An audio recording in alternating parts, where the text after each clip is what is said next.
What's up? Welcome back to the channel, guys. I'm Ben with Mechanized Cleaning, day 4, part 1. Mocking up the suspension here. So I'm pretty stoked about this. Just kind of gotten everything placed, and the center part of the suspension is basically tacked onto the frame. From here, I'm gonna build out equal lengths, get this thing aligned perfectly, at least as perfect as I can. Let's talk about the suspension here. This is what we're doing right now. Is the trailer is back upside down. I don't know if I can't remember what I said on the last video, but this thing's fully welded out now. Tongue and hitch is on. It's upside down, so I'm using that to kind of drag it around. But you guys remember all this business here. Okay, so the suspension here, we got tandem 5,200 pound axles. They're 6-lug wheels, 6 on 5 1/4, or 6 on 5 1/2. And then I found this cool new suspension. It's called it's made by Roadmaster, called a Comfort Ride. Of course, it's upside down, but it's a slipper spring system, so it doesn't have an equalizer. You know, most tandem axle trailers, I'm sure you guys all know, you have a leaf spring that's got an eye on both ends. Like, so here's an eye, and then this side is a slipper only. Most of them, there's an eye on both ends, and then you have like this sort of triangle bar that allows the suspension to kind of do this between the two axles. Allows the two axles to kind of go up and down independently. But this new slipper spring system, I think is vastly superior. I've never actually run one of these things, but my experience with the double eye systems is the eyes and the shackles, they get wallowed out from wear, and then, you know, they make them out of carbon steel. But, you know, we're like landscapers. We put a lot of miles on these trailers. And so it's not like the RV, you know, that sits in your yard maybe 10 months out of the year and you don't put that many miles. But these trailers, man, they go out every single day. So these suspensions take a beating. The eyes and the shackles, they wear out, wallow out, then they start getting a lot of slop, and then the axles start doing weird shit. They'll flip up and get stuck in the up position, and these double eye equalized situations. So I think this will be really a lot better. This is not a new install kit. This is something you buy to replace your existing double eye suspension with the equalizer bar. And guys like to put these on their RVs because it smooths out the ride, and they have shocks, which is totally cool. So this will be a trailer suspension with shocks, and that's a big reason why I'm doing it also. So I thought about the suspension quite a bit, and I thought about what I wanted to do. And when I build these trailers and I start selling to some of you guys, they'll all be like this, because I just think it's way better. So you have shocks that smooths out the ride, takes a lot of vibration out of the trailer, prevents the suspension mounting hardware from getting beat up and wallowed out. And the way that these things work is you have a normal spring shackle like you do back there that welds onto the frame, and then that bolt in the middle of that thing goes through the center of the eye. But the front part of the spring is not sort of fixed. It's allowed to slide in and out of here. So as the trailer flexes, the spring kind of moves into the housing a little bit and then comes back out and moves in and comes back out. It can't come all the way out because there's mechanisms built in there. But essentially the spring, which is right here, that surface slides on top of this wear plate. You can see this thing can kind of tilt and can't, and it kind of gets locked in here through this pin. But that's the way that these things work. Instead of having this sort of equalized cantilever arm, you have the spring can kind of like flex and slide in and out of this housing. And it just sort of goes around your center spring shackle where your equalizer bar will go through. This thing just sort of wraps around that, grabs that, and then you bolt this thing to the frame usually, but I'm gonna actually weld it, make it kind of a permanent thing. But the shocks are easy to get. They're easily replaceable. So when the shocks wear out or you blow a shock tube, I think they're nitrogen gas shocks, so they should hold up for quite a while. But yeah, coming right along.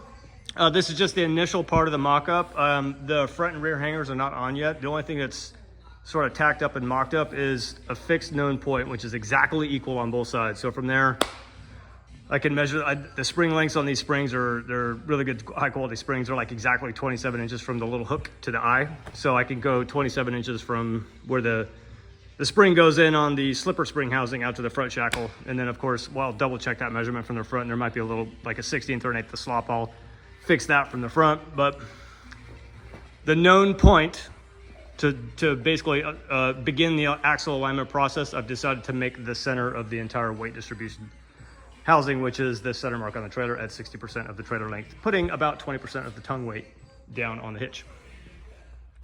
So, and this is the way the shocks mount. You have this You have like a normal axle tie plate with just a plate with some bolts coming up through it, but they have this extra piece on here with this thing coming up. and then it kind of puts the shocks, and they go here, and then they mount onto this slipper spring housing, and that gives you a perfect angle. However, if you don't have the slipper spring housing, or you just get the shock kit, then what you would do is you would put these mounting plates right on the frame of the trailer. However, with the Comfort Red system, the I guess it would be the upper shock mounting point is actually built into the housing, so you don't have to figure out that 30-degree angle. It's all calculated in for you. So pretty exciting. I'm pretty stoked. Things coming along. I think by the end of the weekend here, let's see, it's Friday today. I'll definitely have this suspension probably done tomorrow, but maybe Sunday. Gonna put a good night in on it tonight. I'll get some more clips as I go along. But next step will be to basically tack on the front hangers for the front eyes of the springs and also the rears. Once they're tacked in place, and I double check the measurements to make sure that from the very front tippy top center of the trailer to the middle of the axle, that's the measurement that's really critical. You want an exactly equal length from here to the tip of the trailer, and then also on that side from the center of the axle housing, that needs to be equal. That tells you that your axle alignment is basically perfect. So pretty excited. Looking forward to getting the suspension on this thing. And then I also got a big old beefy tongue jack. It's not like a 12,000 pound tongue jack or something, way too much. That's that guy right there. That's gonna get welded on to the tongue center cross member here. I'll probably put it like right there. Grind off some of the paint, weld that puppy on. And then the guys have a nice beefy tongue jack that won't wear out for like 5 or 10 years. So that's where we're at. All right, guys, more to come later. I'm gonna get a little further into this, and then we'll get some more clips as I go.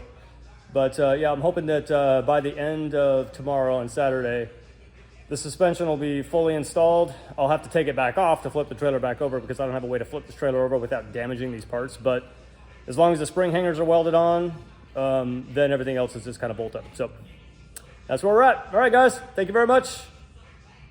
Looking forward to showing you guys a completed trailer. All right, see ya. All right, guys, check it out. Welcome back. I got the hangers tacked on, and they're pretty much everything's awesomely perfect in line, both sides. So next thing is to fully weld out the hangers, but on both sides of the trailer, we got an equal measurement from the tongue to the first hanger. And then from the first hanger, we got the exact same numbers on each side, and I made sure to make this frame member like really close to really square. So we got 6 or 5.5 to the, 4.5 to the center of the bolt hole, 36 right at the center of the trailer. And then the last hanger terminates at 69 degrees, or 69 inches exactly, along with 67.5 at the center of the bolt hole. So, and it's exactly the same on the other side. So I'm very confident that the axles are within, at least within 1/8 of an inch. Probably, definitely not more than a quarter, but definitely probably an 1/8 or maybe even a 1/16. I'll know that once I finally put the spring hangers, put the springs in the boxes, flip it upside down, put the U-bolts, tighten everything up, and then measure to the outside of the axles. But for now, this is about as close as I can get without having this thing flipped back over and the axles hanging freely and then measuring it. So good enough for government work.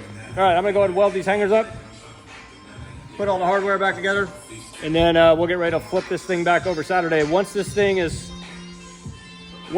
are welded on, the suspension's basically put back together, this does not have to come apart again. Well, it doesn't have to be flipped upside down again. All work from now will be right side up, and then I can put the wheels on anytime and the tongue jack. So good progress. All right, y'all, see ya. Hey, check it out. Day 4, end of the night here. Suspension is on and welded in, so I'm pretty stoked about that. It's nice, good welds on them spring hangers, lots of metal, kind of beefed up, ain't going nowhere. Cool, got the center hangers in there. Springs all fit perfectly, everything went in perfect with just, look at that, just the right amount of free play there. Perfect. Feeling pretty excited. This is a big step for me, getting this all done. So next step, kind of take a few of these parts off, anything that's loose, flip it over, get it back up on the jack stands, and then put the suspension all together while it's right side up. And then we can hang the hubs and brake rotors and drums and put the wheels and tires on it, put the jack on it. Now I can roll it around. and continue working on it. Once I get all that done, this thing's flipped back over and basically on its wheels, then, and I still have to go get the wheels and tires for that. By the way, I don't have them yet. That's the one thing I don't have is the wheels and tires. But that's what I'm gonna do tomorrow is on Saturday is get this thing all mocked up, get it on the ground, and see if I can get some wheels and tires for it tomorrow. Gonna do 5 wheels and tires, so it's got a spare. Probably put the spare up on the tongue or mount it on the side or something. And then I could start doing all the funky little fab work, the mounting tabs and stuff for the different equipment pieces. And then invariably gonna wind up having to put in a couple cross members here, some stuff in here to hold up the skid. It's actually, the skid's gonna be held up by angle iron in here. Yeah. And thankfully, another one thing I don't have is a mounting plate for the engine and the blower. So the pressure washer is, you know, that's just a whole big unit, a big skid bought from IDM. I can just forklift that, put in a couple of pieces of angle iron, bolt it down, good to go. But the vacuum part of it, the engine, which is gonna be that engine on the shelf over there, and that blower right there, needs to have an engine mounting plate. I got 2 of those coming, so I can build 1 more trailer with that other vacuum tank over in the corner. But that engine mounting plate's got this, you know, the holes for the footprint of these mounting feet, and then also they match up to the engine, and then they're adjustable so you can get the belt tension. So you essentially have some bolt holes that are kind of like super long, so you can scooch the blower in and out to get the belts tight. And then I got a second engine plate coming also, because this is a big 800-gallon vacuum tank that I need to build onto its own small trailer. This one will not have a hot water machine or a cold water machine. It'll just be a vacuum trailer, and this is gonna be for moving mud. You know, I might actually put a pump on it because we're also gonna use this to clean out catch basins. We do a lot of catch basin work, and you need to have, this tank is like a hydraulic dump tank, so it tips up to dump it out, so it makes it really easy to get the mud out of it. And we do a lot of catch basins and vault cleanings and shit like that, so that's what's up next. Building this trailer for that vacuum tank so that, and it's, catch basins are one thing that we do, but also in our normal reclaim systems like that vacuum trailer over there, we always have a ton of mud in these things, so we always have to wash them out. So it'd be nice to have a third vacuum trailer that's just dedicated to washing the mud out of these things, and we use the vacuum trucks to mainly move just the water. So we'll be able to take, you know, water down in bulk with the vacuum trucks to the disposal facility, and then we can use that thing to take the mud out. So all good things coming. I'm super excited. All right, I'm Bush, so I'm gonna call it a night. You guys have a good night, and we'll see you tomorrow. Peace. What's up, guys? Welcome back to the channel. I'm Ben with Mechanized Cleaning. This is day 5, part 1. Getting ready to hang the suspension. Okay, so it's Saturday. You guys, from that clip last night, got her flipped back over and up on regular jack stands. Time to hang the wheels and tires today. Just got the springs ready to go up. So the springs go up into the hardware after we pound these spline bolts in. Let's see there, can't really focus on that. See the head of that bolt's got splines, so it needs to get tapped in there. Just get the springs up in there and get the hardware in the slipper box. Then I could slide the axles. I'm gonna put the axles on top of the springs, get this thing just a little bit lower ground clearance. We got 2 options. We could put the axle underneath the leaf spring or have it sit on top. Gonna have these sit on top, so. All right. And oh yeah, I got really lucky. Les Schwab had 5 16-inch wheels and 10 ply tires in stock. So we'll get the tires on today, brakes, all that shit. And we'll have a spare also. Okay, I'll get this first part done, get the suspension up into the boxes, and give you guys another look. All right. Okay, got the axles hung and the suspension on with the shocks. So getting ready to put the hubs and the brakes and the wheel bearings and all that shit. But check it out, look at that. I haven't checked it and measured it yet, but that's before I put the hubs on, I gotta do that. So we'll pull a string from the front of the trailer, get the distance to that center of that hub right there. There's a dust cover, so actually right to that grease fitting. So we want an equal distance from that fitting right on the end of the middle of that spindle to the front of the trailer. From the toe point, we want an equal distance there and to the other one, and then of course to the back axle. AM emitter off. will experience increased tire wear.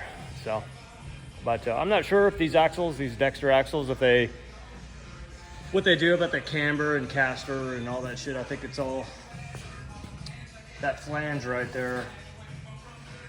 You know, it looks to me like it's like dead vertical, but it does look like maybe it has a little bit of toe. If you look at it, it looks like it definitely angles in this way a little bit, so that's good.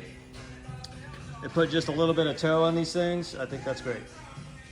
And that's assuming that the axle goes on with the sticker towards the rear, which I would think, because if I were a manufacturer and I were putting a sticker on this axle, I would not want all this shit hitting it on the front side just from driving forwards and having it wear off the sticker. So I would imagine the axle goes like this. So, and yeah, as I'm looking at this, I can see there's definitely just a slight bit of a slight bit of toe in on this thing. Unless I'm just crazy, but it definitely looks like there's a little bit of toe. If not, it's dead parallel. Okay, so